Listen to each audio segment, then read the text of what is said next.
expression for linear velocity of the body at lower point, midpoint and highest point in vertical circular motion. Now, body perform the vertical circular motion.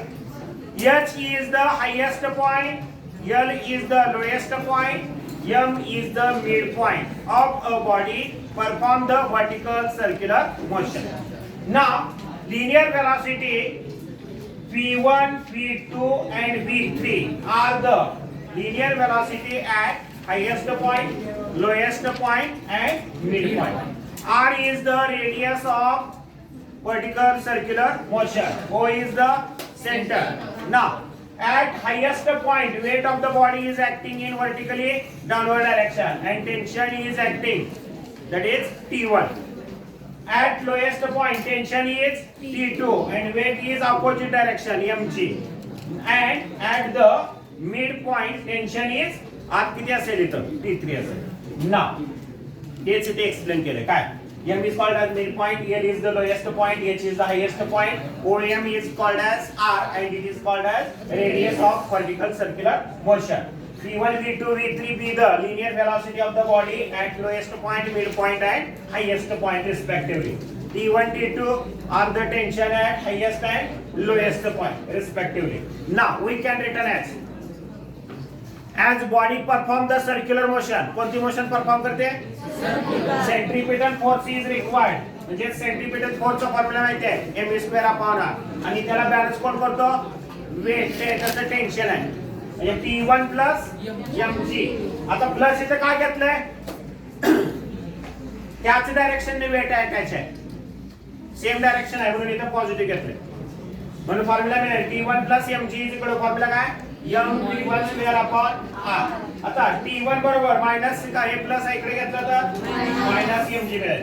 m v1 square upon r minus mg equation number 1. आता इथं opposite direction आहे म्हणजे इथं काय होईल फक्त plus होईल. म्हणजे T2 बरोबर फॉर्म्युला मिळेल काय? m v2 square upon r plus mg equation number 2. Now we want to find out the linear velocity at highest point.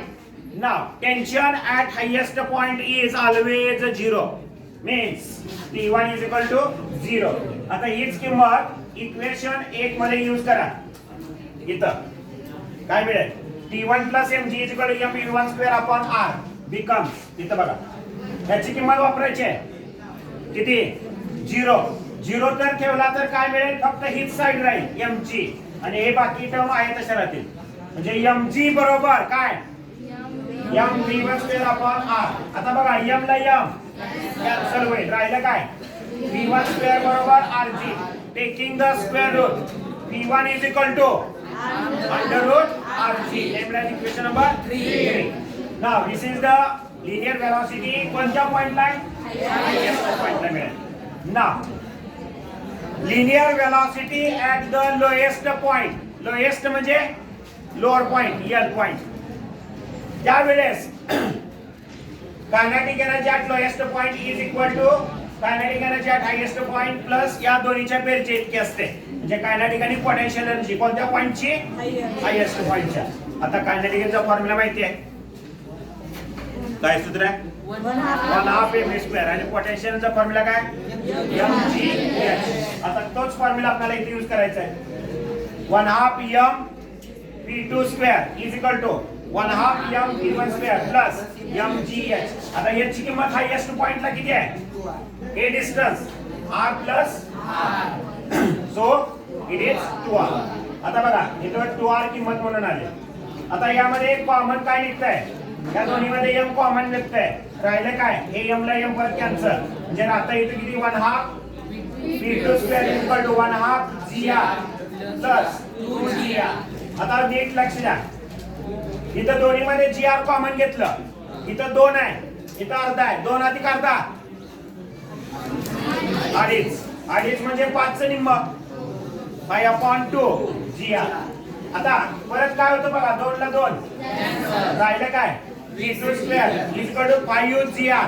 Now taking the square root v2 is equal to under root 5gr. Equation number 4. Now this is the linear velocity कोणत्या पॉइंटला असेल? At the lowest point. आता third case आहे काय? Velocity at the mid point. यावेळेस त्याची kinetic energy lowest पॉइंटची, kinetic energy mid point आणि पोटेन्शियल एनर्जी मिड पॉइंट या दोन्हीच्या बेरजे इतकी असते. दोन्ही सगळ्या किमती वापरा परत. काय फॉर्म्युला आहे? 1/2 m v2 square is equal to 1/2 m v3 square plus mg. आता मिड पॉइंट म्हणजे एवढं अंतर किती असतं? r इतकं असतं. म्हणजे याची किंमत किती असणार आहे? r. म्हणजे फक्त इथं r येते. परत बघा आता m कॉमन घेतलं, हे कॅन्सल होतं. m इकडचं दोन्ही मधलं m कॉमन घेऊन हे कॅन्सल होतं. परत राहिले काय? 1/2 v2 square is equal to 1/2 v3 square plus gr. आता काय काढायचंय? v3 स्क्वेअर काढायचंय. हे प्लस आहे इकडे आणलं तर मायनस होत आहे. म्हणजे 1/2 v2 स्क्वेअर मायनस gr. परत v2 स्क्वेअर ची किंमत माहिती आहे किती आहे? 5gr. म्हणजे झालं 5gr. परत 1/2 v3 square is equal to, आता 5 1 जा 5 तो आहे तसं लिहिलं. म्हणजे दोन्ही मध्ये कॉमन किती आहे? gr. इथं काय राहत नाही, किती राहतं? -1. 5/2 म्हणजे 2.5 2.5 -1. 2.5 मधून 1 गेला, 1.5 राहतं. 1.5 म्हणजे 3चं हाफ, म्हणजे किती आलं? 3/2 gr. आता परत 2 ला 2 म्हणजे काय राहील? v3 square equal to 3gr. परत taking the square root, v3 equal to 3gr, and this is the expression for the linear velocity of the body perform the vertical circular motion at highest point, lowest point and mid point. आता MCQ मध्ये सुद्धा हे 3 प्रश्न, याच्यामध्ये तुम्हाला ते पर्याय दिले जातात बघा. हे एक, त्यानंतर हा एक पर्याय आणि हा तिसरा पर्याय. which is the correct value म्हणतील. 3 टाइप मध्ये क्वेश्चन विचारला जाईल तुम्हाला. which is the correct value of the linear velocity. काय कोणत्या पॉइंटला विचारतील? हायेस्ट पॉइंटला विचारतील. काही वेळेस विचारतील तुम्हाला लोएस्ट पॉइंटला विचारतील, काही वेळेस तुम्हाला मिड पॉइंटला विचारतील. म्हणजे त्या किमती तुम्हाला एक्झॅक्ट माहिती असणं आवश्यक आहे. म्हणजे हायेस्ट पॉइंटला किती आहे? √r आहे. लोएस्ट पॉइंटला किती आहे? √5r आहे. आणि मिड पॉइंटला किती आहे? √3r किंवा gr.